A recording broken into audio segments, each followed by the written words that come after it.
What's up? Thank you for tuning in to Three Flames with J.Lee The Producer. This is my first episode one. I'm excited.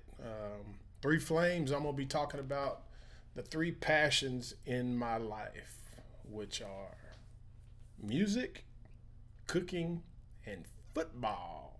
Love all three of them. They're extreme passions of mine. I'm involved in all three in some kind of way. And so today I'm going to be doing music. I'm going to be talking about music. I've been a music producer for about 18 years now. Like I said, it's a passion of mine. And so today I'm going to lead off with it, man, with the song by Marcellus Coleman, aka Mars the Writer. The song is called Longevity, just released on January 15th. And I'm just going to talk about the vocals on this, okay? I'm not going to dive into all the production elements of it with the music itself, but I'm just going to talk about how I mix the vocals, some of the techniques and strategies that I use to get the sound that I have for the lead vocals and background vocals. And so, as you can see, I'm working on Studio One. I was on Pro Tools for about 15 years. Loved it. And I still think it's a high quality digital audio workstation. But I feel like at this moment in time, and I feel like they're pulling away with it, Studio One is hands down the best DAW on the market. I feel like they just cover so much and they make it so easy and efficient to for editing, for mixing, and I feel like if you could think of anything to do within a DAW, they've covered it. And if they didn't, and you think about it, the next update they're gonna have it. And so I love it. I'm a huge advocate of it. I don't do any sequencing or beat making in Studio One. I've been messing around with it a little bit, but even with that, with a lot of my producer friends, they say that it's great for that. I guarantee it's better than Pro Tools. But anyway, so we're gonna dive into this track. First thing I'm gonna do is just play the first verse, the chorus, the second verse, just to kind of let you get a feel for the sound of the song. Then we're gonna dive into some of the dynamic processing and effects processing that I did, and kind of what my strategy was going into making this song what it is. So without further ado, here we go. I am not afraid to wait. I am not afraid to go without.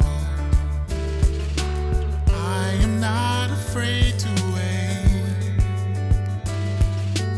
I am not afraid of missing out.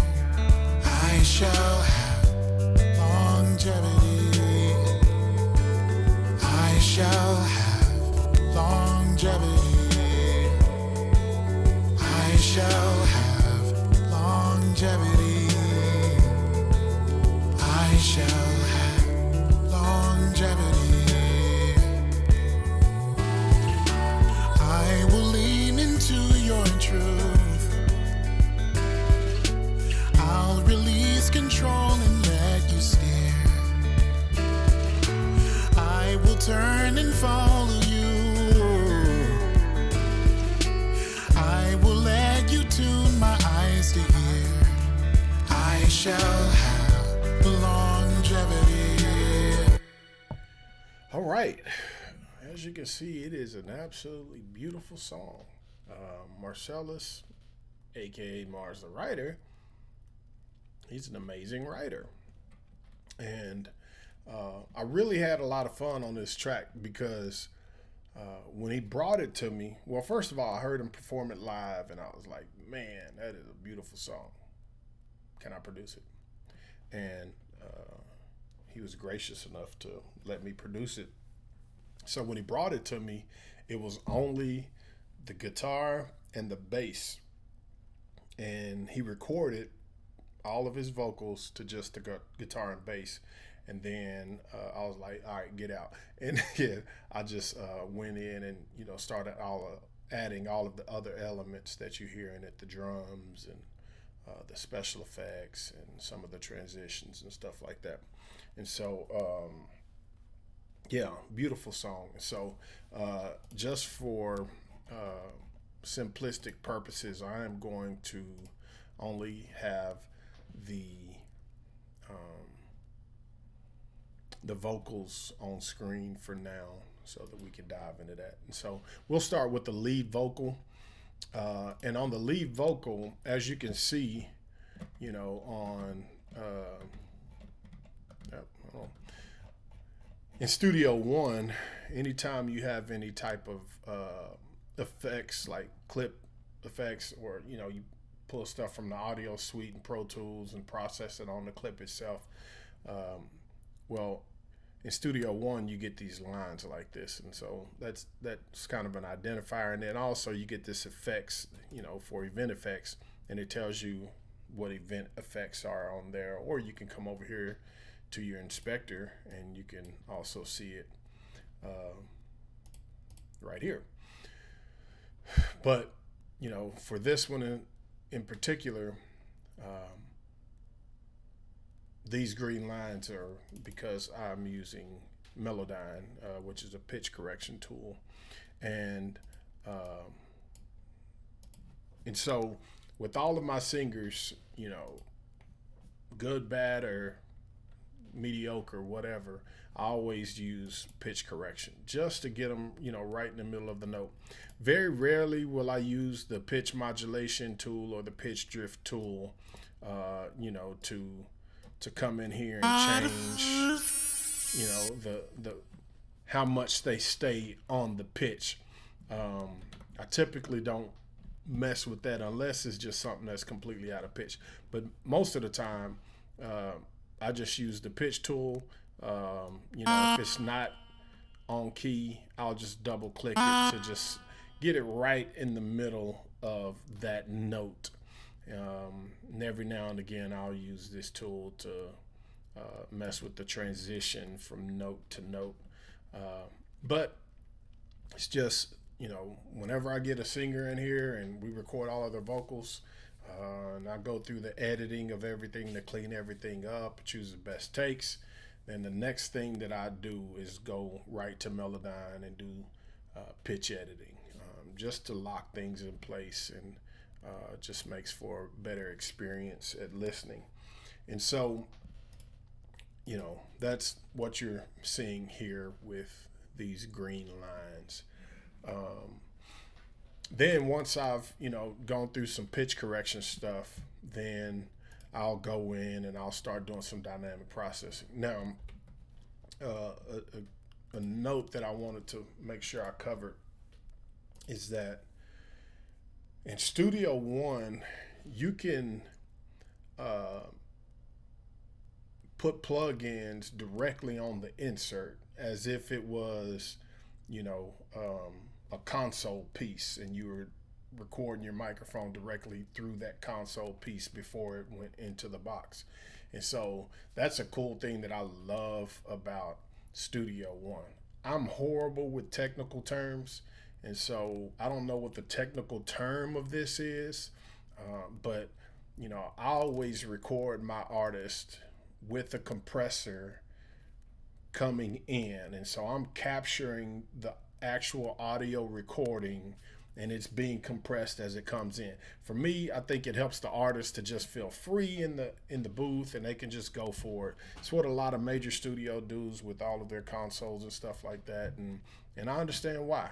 It's not a big deal in the digital world, because to my knowledge, it's never been able to be done up until here recently. And so I really enjoy that part. And so the raw vocal that you're going to hear has compression on it, because that's the way I recorded it coming in.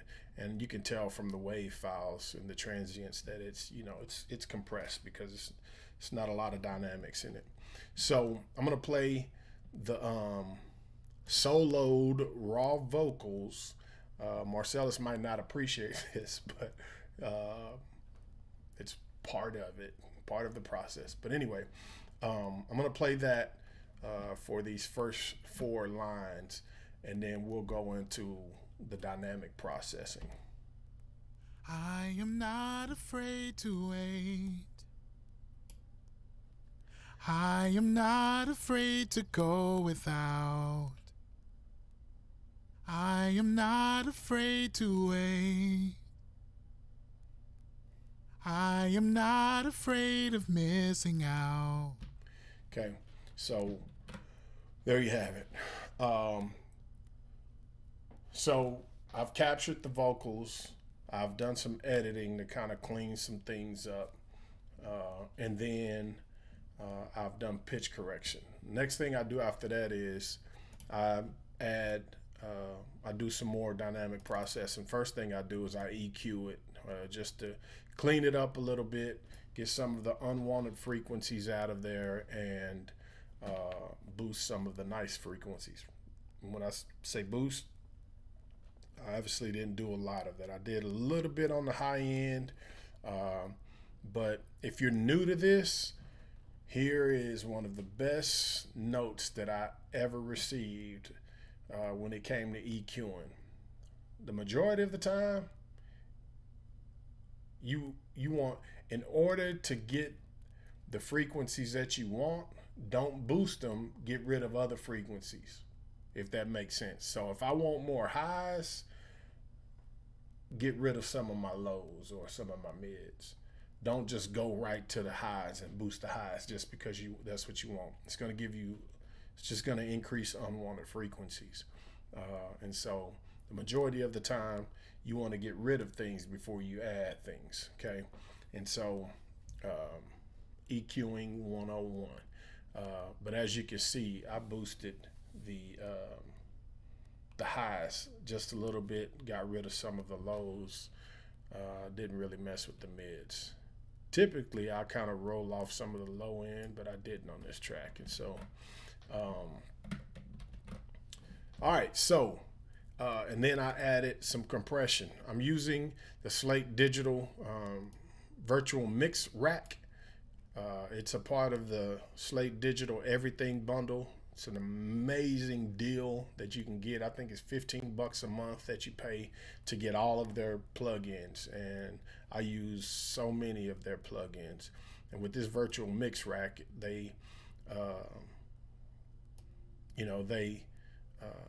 it's virtual models of some of the best analog consoles in the industry, from EQs to compressors to preamps to consoles. It's an amazing plugin. Anyway, then I have this compressor on here that's working, and so I'll play it without, and then I'll play it with. I am not afraid to wait. I am not afraid to go without. I am not afraid to wait. I am not afraid of missing out. Okay, so there you go. That is with EQ and compression. And as you can see, it just gives it a little more boost. I'll play with the music so you can kind of hear the difference in that it makes in how it sits in the music.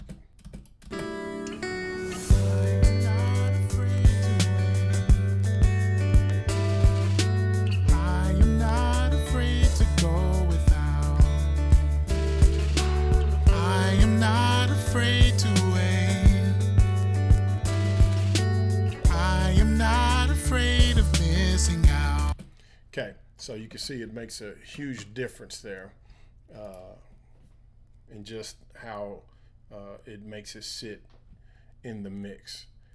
From there, I add another Slate Digital plugin that just recently released over the last couple of months called Fresh Air, and it's just gonna give you mid air presence, and then high air presence, just to give it more presence within the track. It's basically working as an exciter, and so it's just gonna give it more presence within the song, and it's a very powerful tool. You can, 34% might be a lot in some instances. It's other songs that I've done, I've only put on about 15% and 10%.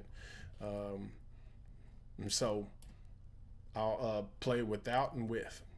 I am not afraid to wait. I am not afraid to go without. I am not afraid to wait.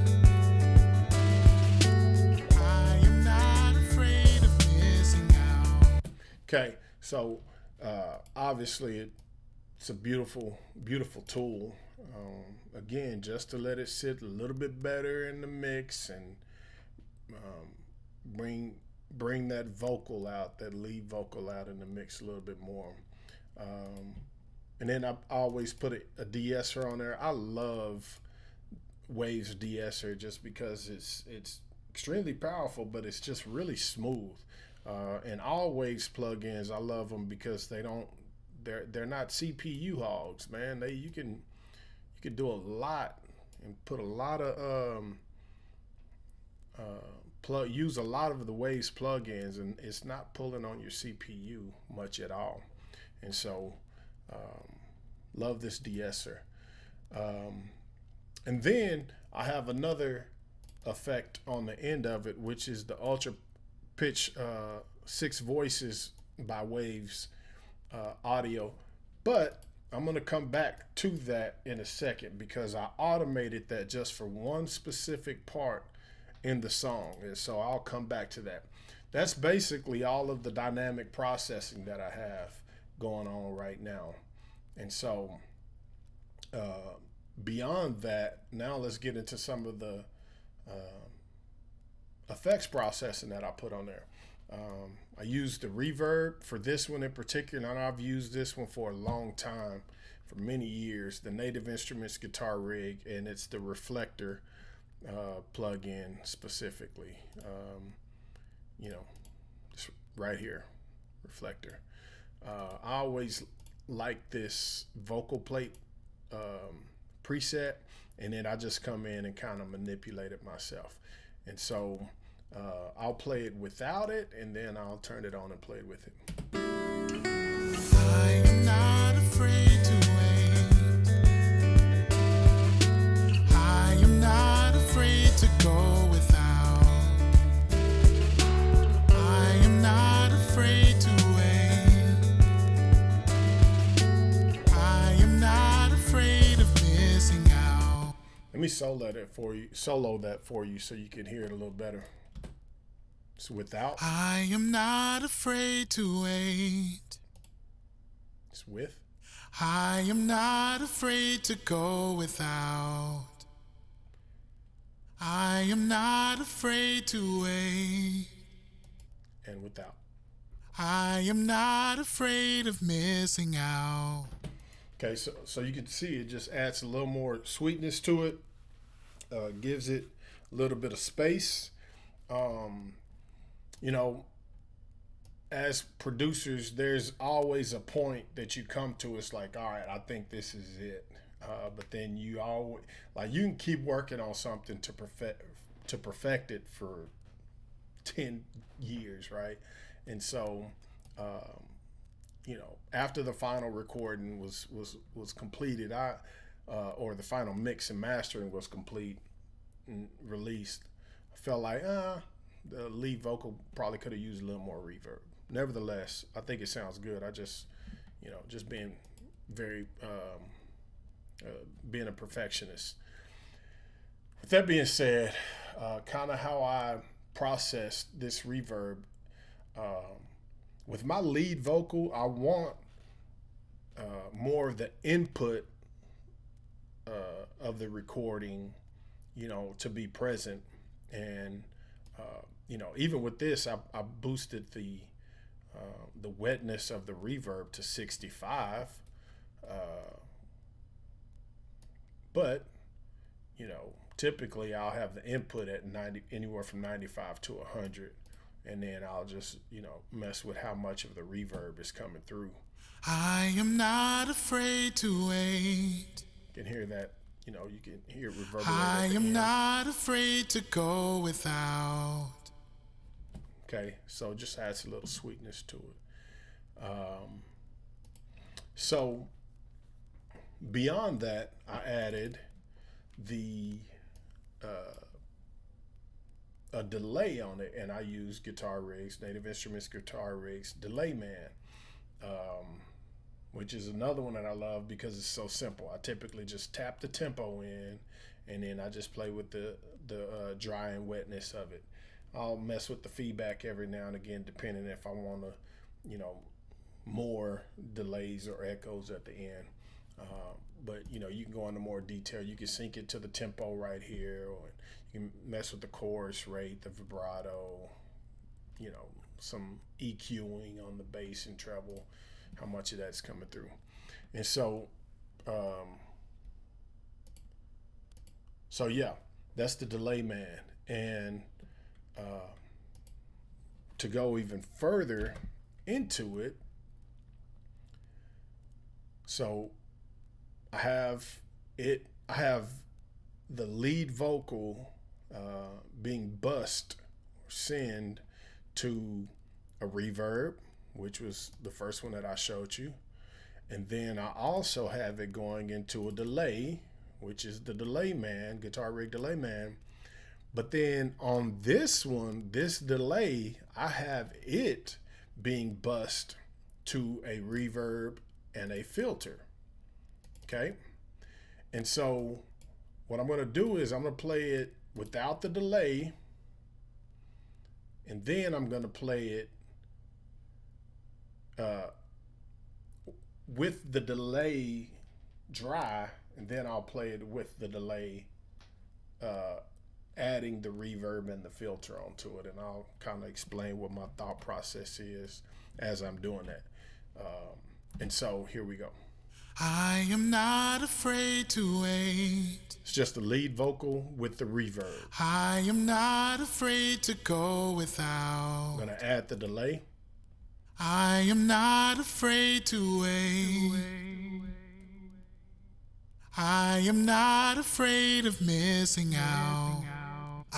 Okay, so even on that, you can hear that the delay is kind of dry itself. It's just really dry. It's really identical to the lead vocal, which you don't want. You want that delay to have its own space. You want it to reverberate. You want it to have this certain essence and sweetness to it, and you want to feel it more than you hear it.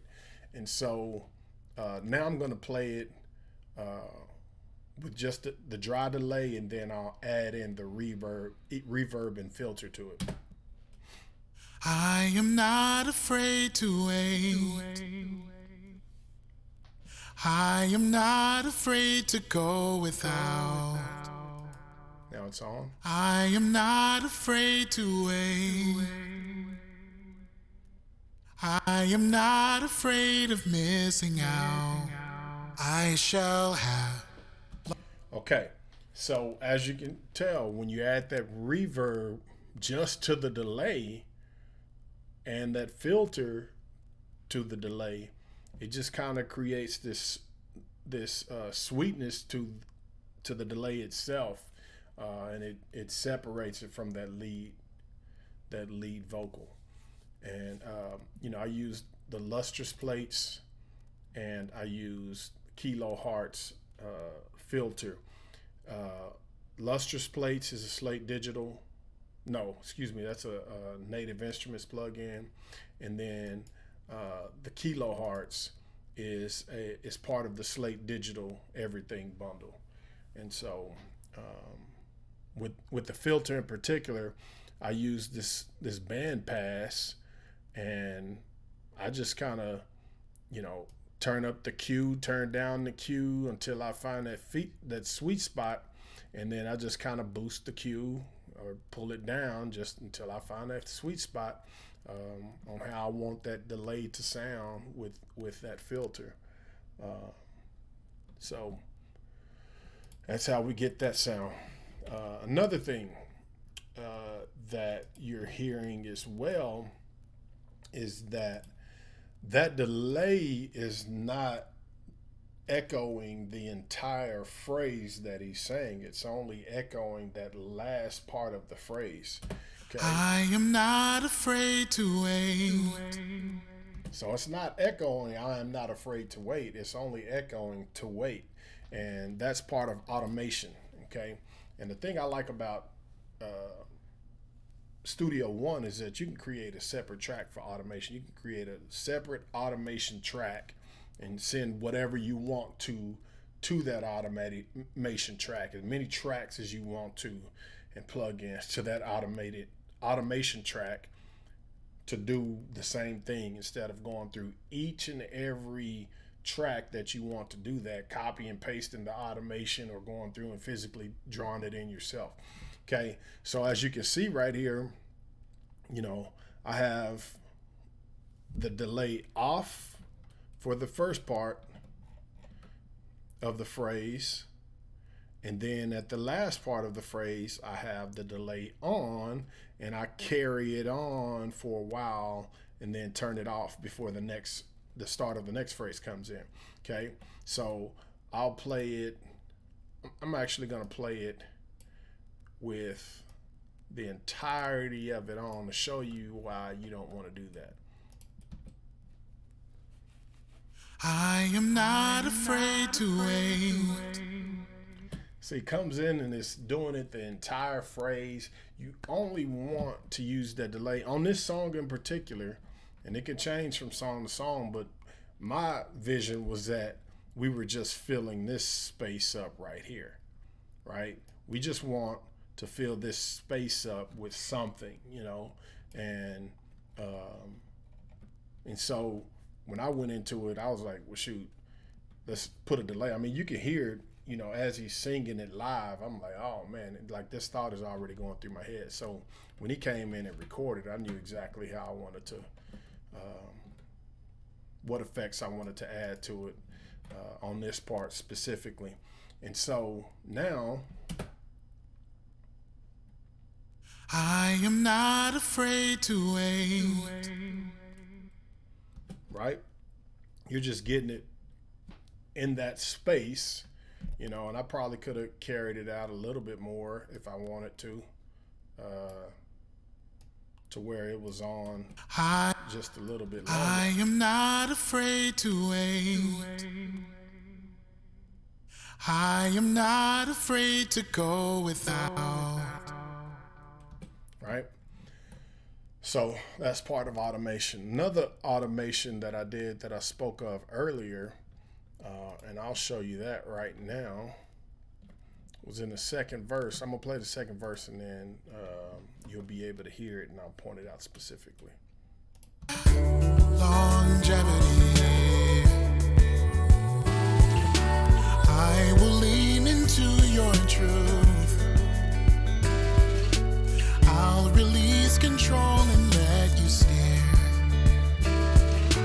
I will turn and follow you. I will let you tune my eyes to hear. Okay, so it was on this part right here. All right, at the end of this phrase. Okay, and earlier I told you about this Waves Ultra Pitch 6 voices, and what this allows you to do is, add voices to that one track, that one recording, and so you can add up to 6 voices to it. For this one, I only used one, and it'll let you go an octave above, an octave below, and everything in between. Okay, and then you can mess with the format to make it sound more female or make it sound, more male. And so, I'm gonna play it for you with everything at 0 except for just the octave, and then I'll explain why I processed it the way I processed it.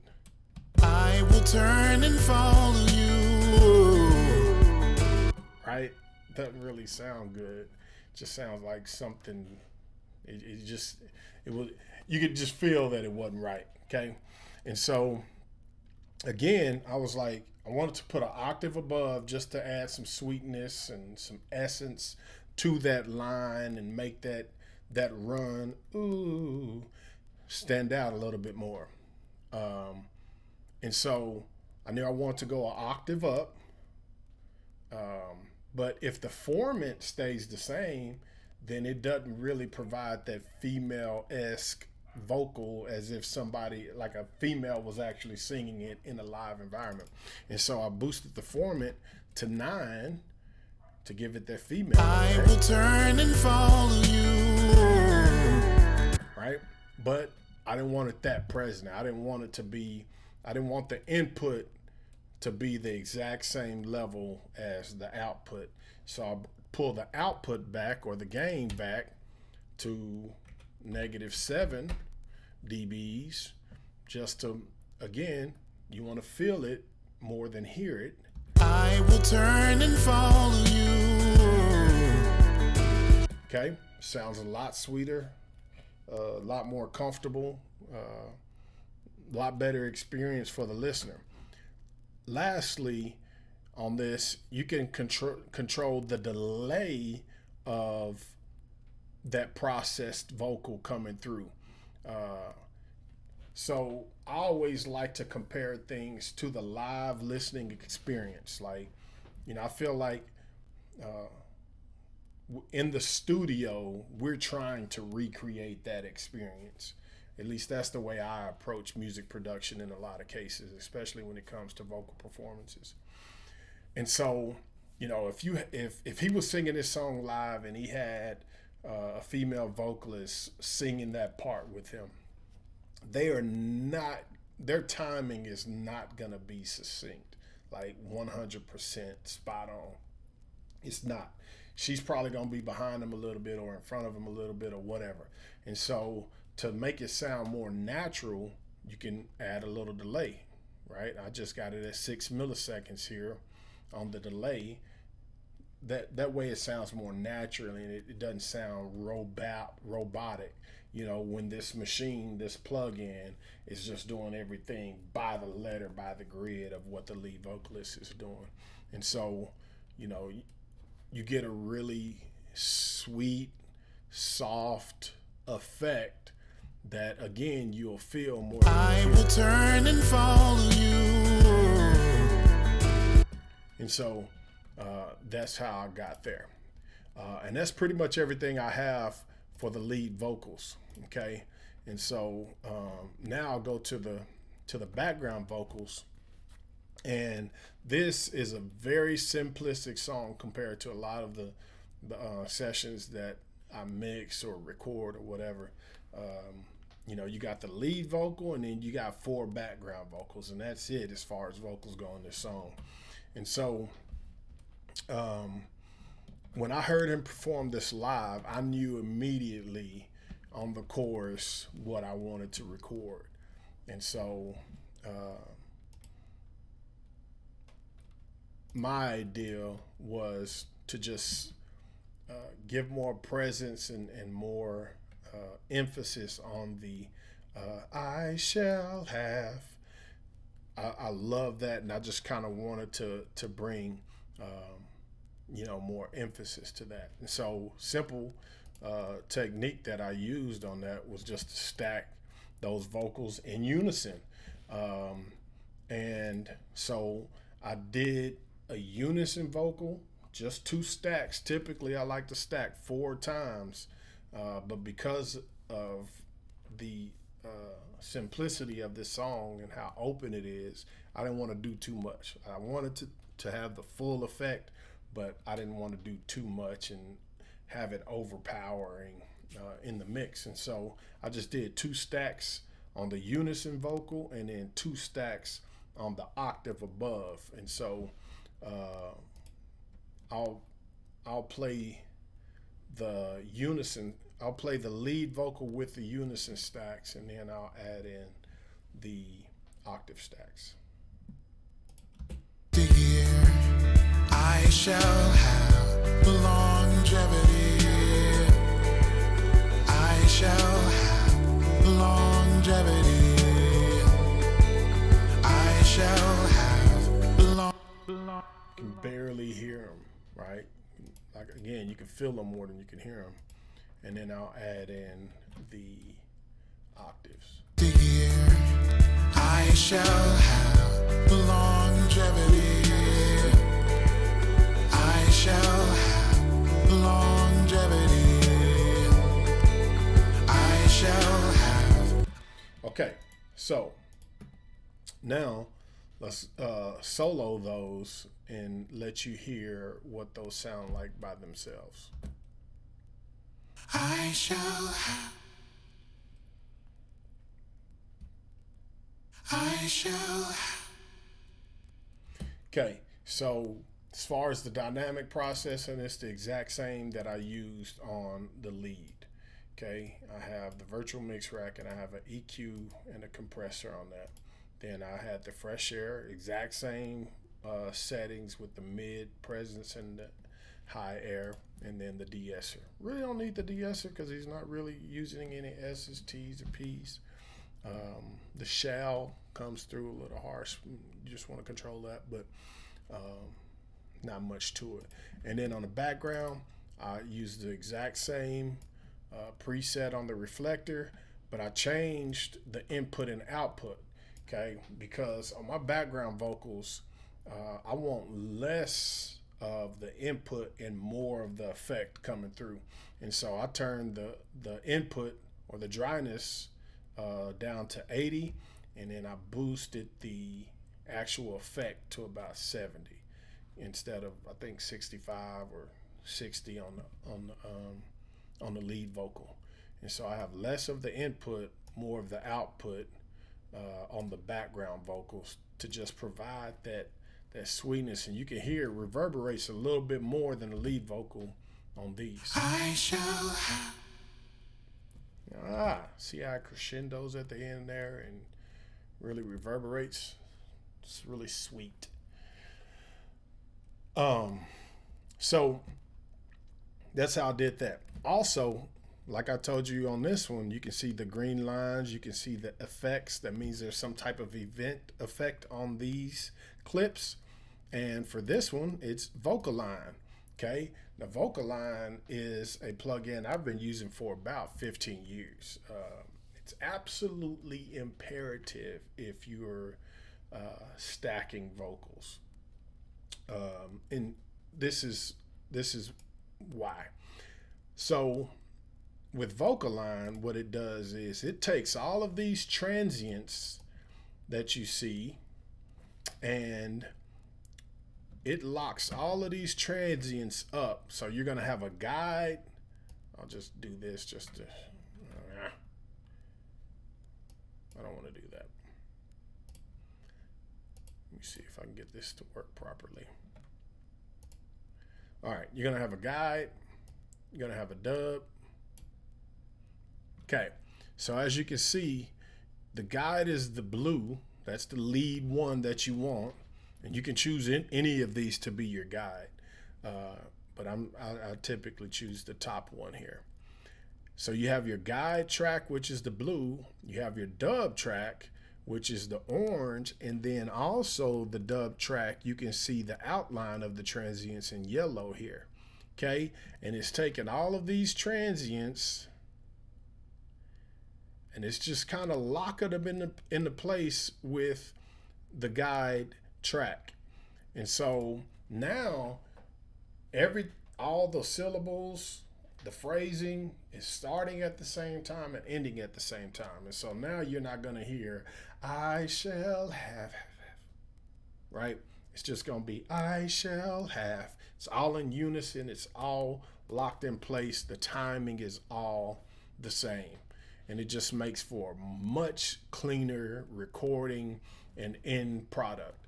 And so I use that on everything that I stack. Here's a note if you're just now using vocal line, especially if you're dealing with a lot of R&B artists who have really complex harmonies, right? You might have alto, tenor, soprano sections, right? And you might have, I have 4 stacks per harmony. And so, or per part of each harmony. So I have 4 tenors, 4 altos, 4 soprano stacks. Sometimes R&B artists, their melody of the alto might be different from the tenor, and the soprano might be different from both of those. Sound real good, final product. Jasmine Sullivan does a lot of that. Tank does some of it. But I've done this before when I'm working with these artists, is that, you know, I'll just start with the top alto as my guide, and then the next 11 I'll just dub to that one. But the melody was different, the time was different. So don't do that. Like, if each part is different, then vocal line those as parts and not just all 12, okay? I'll have to do a video to kind of explain that. But anyway, if you understand what I'm saying, then you understand what I'm saying. Back to this vocal line. Just makes it much cleaner, and it's more efficient.